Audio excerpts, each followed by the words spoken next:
नैतिक न्यूज में मैं आपके साथ मनीष चौहान। आज हम बात करने वाले हैं उन कोरोना योद्धाओं की जो अपने और अपने परिवार की सुरक्षा को ताक पर रखकर उन कोरोना संक्रमित मरीजों की सेवा में लगे हुए हैं और इस सेवा को करते करते खुद तो संक्रमण के घेरे में आई हैं तथा उनके साथ साथ पूरा परिवार भी कोरोना संक्रमण की भेंट चढ़ गया है। आज नैतिक न्यूज ऐसे कोरोना योद्धाओं को सलाम करता है और आज ऐसे ही योद्धा राजेश यादव के बारे में हम आपको बताने जा रहे हैं, जो अपोलो हॉस्पिटल के फार्मेसी इंचार्ज हैं, जिन्होंने अपनी ड्यूटी को धर्म मानते हुए अपने परिवार के 9 लोगों को के साथ साथ अपने आप को भी कोरोना के घेरे में लाकर खड़ा कर दिया है।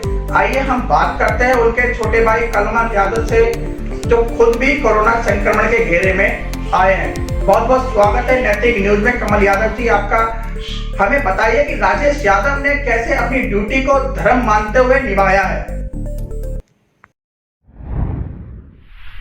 नमस्कार मनीष चौहान जी।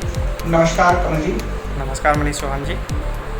सर बात ऐसी थी कि मेरे भैया अपोलो हॉस्पिटल में फार्मेसी के इंचार्ज हैं, जो अपनी ड्यूटी कोरोना योद्धा के रूप में निभा रहे थे इस महामारी में। हुआ सर ऐसा कि 6 तारीख के बाद उनको हल्का फुल्का बुखार सिम्टम्स चालू हुए, तो 6, 7, 8 3 दिन रहा, हल्का फुल्का रहता था। तो फैमिली वाले ही पहले से भी मना कर रहे थे कि आप ड्यूटी छोड़ दो, मत जाओ, मगर वो नहीं माने। वो कह रहे नहीं, हम ड्यूटी नहीं छोड़ सकते हैं। उसके बाद बात हुई कि जो हल्का फुल्का सिम्टम्स रहा, तो उसमें हमारे घर में फैमिली बड़ी है, तो बच्चे भी थे, तो वो थोड़ा संपर्क में रहे थे उन बच्चों से, और बच्चों से हम भी संपर्क में रहते थे।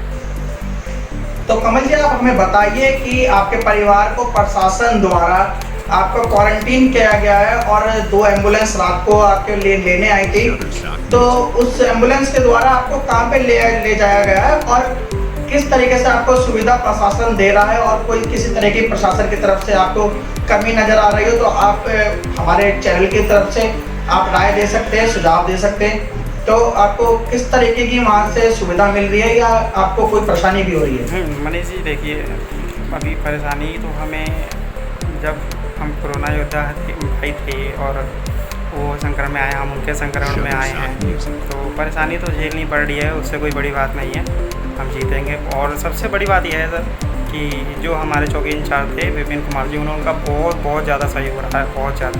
हर एक बात पे फ़ोन करके मुझे बताते थे, समझाते थे, और हर बार मुझे फ़ोन करते हैं, अभी भी करते हैं, कहते हैं किसी चीज़ की ज़रूरत है तो मुझे बताना। उनकी तरफ से बहुत अच्छा रिस्पॉन्स है मेरे लिए, हमारे पूरे परिवार के लिए। जब तक जैसी उन्होंने हमारी रिपोर्ट आई थी अपोलो से, तो हमने खुद ही अपनी रिपोर्ट, मतलब कि सैंपल हम देकर आए थे, हमने अपने पैसों से सारा रिपोर्ट कराया तुरंत ही, उसी दिन ही, जिस दिन भैया को हुआ था उसके अगले सुबह ही हमने ये सब कुछ कर लिया था, मतलब टाइम नहीं लगने दिया। और हमारी जो रिपोर्ट भी थी अगले ही दिन हमारे पास आ गई, और हमने विपिन कुमार जी को ये बात बताई।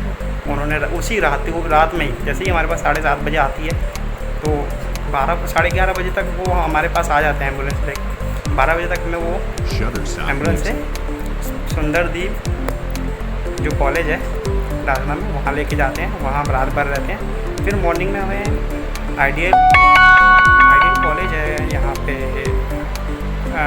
अनाज मंडी गोविंदपुर में, वहाँ पे शिफ्ट कर दिया गया है। हम लोग अभी ठीक हैं, और जो अपोलो के डॉक्टर हैं उनकी तरफ से हमारे लिए कुछ इलाज पहले से ही चालू हो गया था, जो हमारे भैया को दिया जा रहा था। मेरे भैया बहुत स्वस्थ हैं, हमसे बार बार बात होती है, 15-20 मिनट पे बात होती रहती है, और वो सही हैं और स्वस्थ हैं। और मैं चाहता हूँ कि वो बहुत जल्दी ही घर आ जाएंगे, 20-22 तारीख में घर पहुँच जाएंगे।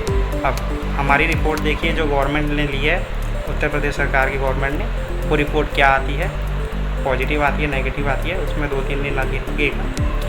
मगर जो भी है, प्रशासन का जो काम का तरीका था वो अच्छा था, उन्होंने हमें बहुत अच्छी तरह क्वारंटीन करवा दिया। विपिन कुमार जी बहुत ही अच्छे नेक आदमी।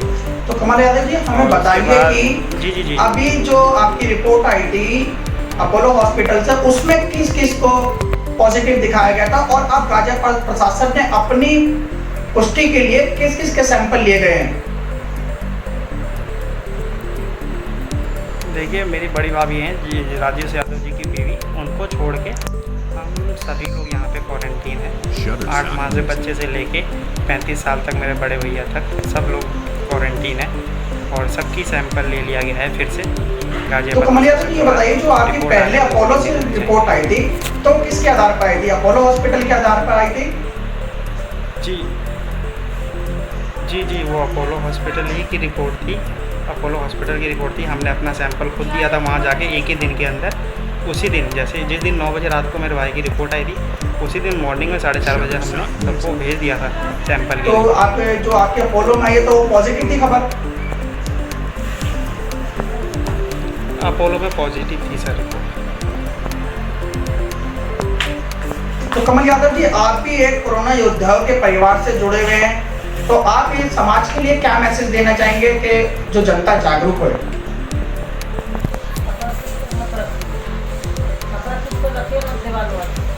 सर, मैं मैसेज यही देना चाहूँगा कि बहुत सतर्क होकर लोग रहें और जितना भी हो सके अलग अलग रहें, गर्म पानी पिए। वो सारी दिशा निर्देश जो गवर्नमेंट द्वारा दी जा रही है, कोई भी किसी के साथ मिलजुल के ना बैठे, ना अलग अलग रहें।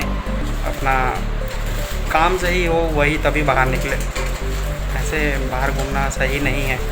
तो कमल यादव जी, आपका बहुत बहुत धन्यवाद। हमारे चैनल से आप जुड़े और सारी जानकारी हमारे चैनल से और हमारे दर्शकों के साथ साझा की, और हमारे न्यूज़ चैनल हमारी पूरी टीम आपका स्वागत करती है और आपके जीवन की मंगल कामना की कामना करती है। आप जल्दी से स्वस्थ होकर अपने घर और परिवार के साथ आएं। धन्यवाद। इस विषय में बात करने के लिए आगे हम बात करते हैं श्रीमती रीना भाटी जी से। किस तरीके से जो राजीव नगर में केस निकले हैं, एक ही परिवार के अंदर 9 लोग संक्रमित पाए गए हैं। अभी तो फिलहाल प्रशासन ने इसकी कोई पुष्टि नहीं की, क्योंकि जो इनकी रिपोर्ट आई है वो दिल्ली हॉस्पिटल के आधार पर आई है और गाजियाबाद प्रशासन अपनी पुष्टि करने के लिए इनके खुद सैंपल ले रहा और इनको क्वारंटीन भी किया गया है। आइए हम बात करते हैं रीना भाटी जी से। जो राजेश यादव है, उनसे हमारी पर्सनली अपनी बैठ है, परिवार की तरह बिल्कुल हम लोग साथ बैठे भी बताया गया है। लेकिन हम यहाँ गाजियाबाद से भी उनकी जाँच के लिए भेज दिया गया है और जल्द से ही उनकी जो भी रिपोर्ट होगी वो सभी के सामने होगी। लेकिन हम लोग तहे दिल से धन्यवाद करते हैं उनका और उनके परिवार का भी, कि अपनी सुरक्षा को उन्होंने एक तरफा रख कर उन्होंने इस बीमारी से लड़ने वाले लोगों की सेवा करी और आज उनका पूरा परिवार उसके संपर्क में है। हम हाथ जोड़कर अपील करते हैं आसपास के लोगों से कि परिवार से सहानुभूति रखें और हम चाहते हैं कि जल्दी ही स्वस्थ होकर वो अपने घर लौट कर आएँ, क्योंकि मेरी भी उन लोगों से बात होती रहती है। वाकई में ही उन लोगों ने बहुत अच्छा कार्य किया है और राजेश को मैं दिल से दुआ देती हूँ कि जल्द से जल्द ठीक होकर आए, क्योंकि उसने अपनी चिंता करे बगैर ही इन लोगों के बीच रहा, उनकी सेवा करता रहा और आज वो इस बीमारी से जूझ रहा है। और लेकिन रिपोर्ट आने देनी चाहिए। रिपोर्ट आएगी, भगवान करे नॉर्मल रिपोर्ट रहे उनकी। और बस यही कहना चाहूँगी कि अगर संपर्क में हैं वो लोग, पहली बात तो ये है कि वहाँ मैंने सैनिटाइज़र करवा दिया है, लेकिन दोबारा से अगर रिपोर्ट उनकी नॉर्मल आती है या पॉजिटिव आती है तो फिर उसकी तरफ से उसी तरीके से एक्शन लिया जाएगा वहाँ का। जी भाटी जी, बहुत बहुत धन्यवाद हमारे चैनल से जुड़ने के लिए। और आपने बताया कि आप इस परिवार से जुड़े हुए हैं और ये आपके परिवार के सदस्य भी हैं, तो आपका बहुत बहुत धन्यवाद नैतिक न्यूज़ से जुड़ने के लिए। बाकी सभी जानकारियां देखने के लिए, बाकी खबरों को देखने के लिए जुड़े रहिए नैतिक न्यूज़ से। धन्यवाद।